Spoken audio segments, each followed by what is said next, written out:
అందమైన ఓ అమ్మాయి గేట్ తెరుచుకుని లోపలికి రావడం కనబడింది.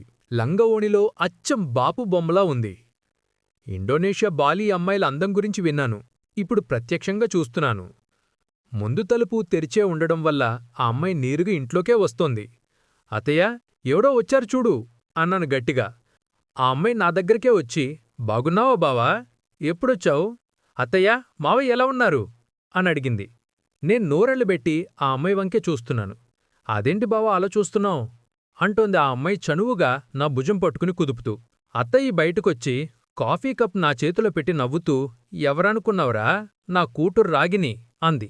నేను మళ్ళీ నోరెళ్లబెట్టాను. ఓ, నమ్మలేకపోతున్నాను అన్నాను.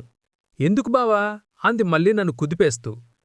నా గుర్తున్నట్లు చాలా చిన్నపిల్లవి, ఎంత ఎదిగిపోయావు రాగిని అన్నాను. తన్నుంచి కళ్ళు తిప్పుకోలేకపోతున్నాను. నువ్వు కూడా ఎంత పెద్దవాడివైపోయావు బావా, కాని నేను మాత్రం వెంటనే గుర్తుపట్టాను చూశావా?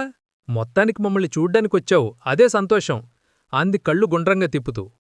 ఇప్పుడు కూడా పెళ్ళికనొచ్చాడే, మనల్ని చూడ్డానికి కాదు అంది అత్తయ్య మళ్ళీ దెప్పుతూ. అవునా బావా అంది నా భుజం మీద చనువుగా గిల్లుతూ. మళ్ళీ మొదలెట్టావు చిన్నప్పటి అల్లరి. ఎప్పుడూ ఇద్దరం తన్నుకు చెచ్చేవాళ్లం గుర్తుండా? అయినా నువ్వింత అందంగా తయారయ్యావని తెలుసుంటే ముందే వచ్చేవాణ్ణి అన్నాను చిలిపిగా.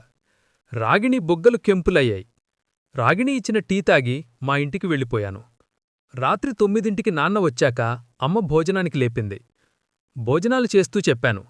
నాన్నా, అమ్మా, నాకు రాగిణి చాలా బాగా నచ్చింది. మీకు అభ్యంతరం లేకపోతే తన్ని పెళ్లి చేసుకుందామనుకుంటున్నాను అని చెప్పాను. నాన్న వెంటనే ఒప్పుకున్నారు. అమ్మైతే ఎగిరి గంతేసినంత పనిచేసింది. ఇప్పుడే వద్దంటున్నా వినకుండా అత్తయ్యకి ఫోన్ చేసి విషయం చెప్పింది. అత్తయ్య కూడా ఒప్పుకుంది. తల్లీ కూతుర్లిద్దరూ అమ్మానాన్నలతో మాట్లాడాక రాగిణికి ఫోన్ ఇవ్వమని చెప్పి నేను మేడ మీద రూముకి చేరుకున్నాను. రాగిణీ, అత్తయ్య పక్కనుందా అడిగాను. లేదు, ఎందుకు అంది. గట్టిగా ఓ ముద్దిచ్చాను. ఫోన్లోనేనా అడిగింది గోముగా. నువ్విస్తానంటే ఇప్పుడే వచ్చేస్తాను అన్నాను. నువ్వస్తానంటే నేనూ ఇస్తాను అంది కవ్విస్తూ. ఇద్దరు నవ్వుకున్నాము. అమ్మ మాకంటే స్పీడుగా ఉంది. వారం రోజుల్లోనే పెళ్లిచూపులేర్పాటు చేసింది. మేము ఫ్రెండ్ గిరి ఫ్యామిలీ వెళ్ళాము. నా చెల్లెలి పెళ్లికని వచ్చి నీ పెళ్లి కుదుర్చుకున్నావు, గుర్తుంచుకో అన్నాడు గిరి. ఈ విషయంలో జీవితాంతం నేను నీకు రుణపడి ఉంటాను ఫ్రెండ్ అన్నాను. రాగిణిని చూసి అమ్మ తెగ సంబరపడిపోయింది. కుందన బొమ్మలా ఉంది నా కోడలు అంది మురిసిపోతూ.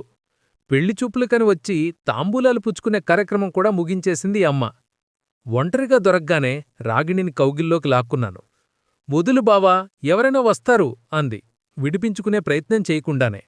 నువ్వింత త్వరగా ఈ డెసిషన్ తీసుకుంటావనుకోలేదు. రియల్లీ ఐఎమ్ లక్కీ అంది పెదాలందిస్తూ. గట్టిగా ముద్దు పెట్టుకుంటూ, ఎలాగో ఒకళ్ళనొకళ్ళని ఇష్టపడ్డాము. ఈ పెదాల రుచి ఎలాగూ చూశాను. ఇక ఆలస్యమెందుకు, ఆ పెదాల రుచి కూడా చూసేద్దామనుకున్నాను అన్నాను అల్లరిగా.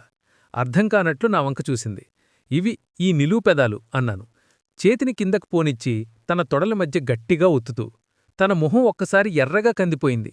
ఛీ, పో బావా అంది చేత్తో నా బుండెల మీద గుడ్డుతూ. తరువాతి పనులన్నీ చకచకా నడిచిపోయాయి. పెళ్లిదేను ఊహించిన దానికంటే గ్రాండ్గా చేసింది అత్తయ్య.